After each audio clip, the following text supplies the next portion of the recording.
Good morning, students. Today we are going to start chapter 10, Atmospheric Circulation and Weather Systems.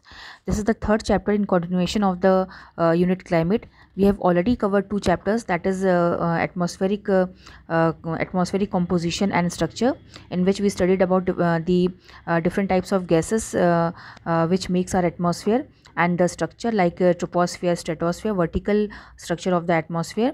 And then in the second chapter we studied about the solar radiation, heat budget, and distribution of temperature on the earth. Now the third chapter is very important. It is very complex, and it is somehow technical also. Some concepts are technical, so you have to pay great attention to understand the important concepts. Now in this chapter, first we have to understand the meaning of atmospheric pressure. Now in simple terms, atmospheric pressure means the pressure exerted by the atmosphere on the earth's surface. जो दबाव हमारा वायुमंडल पृथ्वी के ऊपर exert करता है उसे हम एटमॉस्फेरिक प्रेशर कहते हैं. नाउ एटमॉस्फेरिक प्रेशर, ये जो हमारे ऊपर दबाव डाल रहा है पृथ्वी के ऊपर, जो इसका एक प्रेशर एक्सर्ट होता है, ये बेसिकली इसका मतलब क्या होता है? You know, atmosphere consist of different types of gases. हमारा atmosphere different types of gases से बना हुआ है, और ये जो गैसेस होते हैं they are made up of different molecules. In fact हमारे आसपास जो भी चीज़ें हैं, ठीक है, चाहे हम हो, चाहे एनी सॉलिड, लिक्विड और gases materials, all these are made up of different types of molecules. And you already know about different states of matter. Like we have three states of matter: solid, liquid, and gas. In solid matter, everything is closely attached. Everything means all the molecules are very closely attached to each other. That's why we can see solid materials and we can touch and feel them.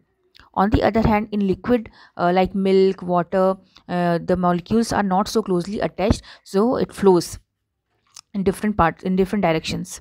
And as far as gas is concerned, in gaseous matter, molecules are far arranged.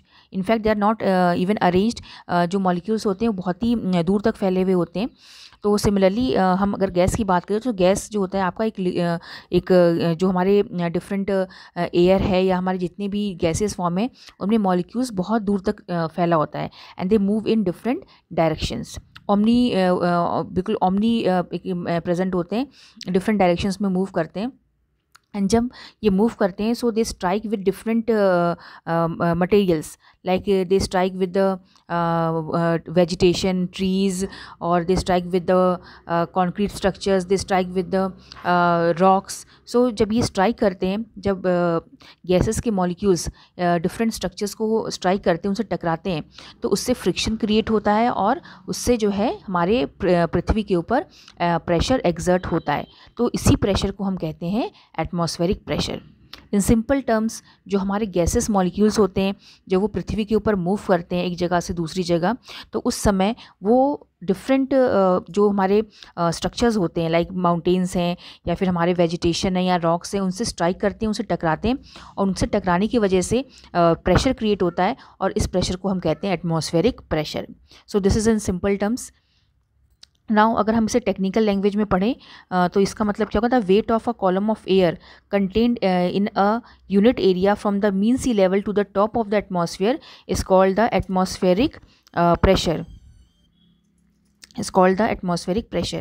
So you have to learn these three lines कि जो भी हमारे पृथ्वी पे air है, ठीक है, हम total air को नहीं लेते हैं, एक जो पर्टिकुलर एक स्क्वायर किलोमीटर एरिया हो गया या पर यूनिट जो एरिया हो गया, उसके ऊपर जितनी एयर होती है उसका जो प्रेशर हमारे ऊपर होता है, अर्थ सरफेस के ऊपर होता है, उसे हम एटमॉस्फेरिक प्रेशर कहते हैं. इवन हमारे सर के ऊपर भी जो है काफ़ी ज़्यादा प्रेशर है, और ये हमारे सर के ऊपर ही नहीं है, हमारे चारों तरफ से, नीचे से, साइड से और ऊपर से, हर तरफ से हमारे ऊपर प्रेशर पड़ता है.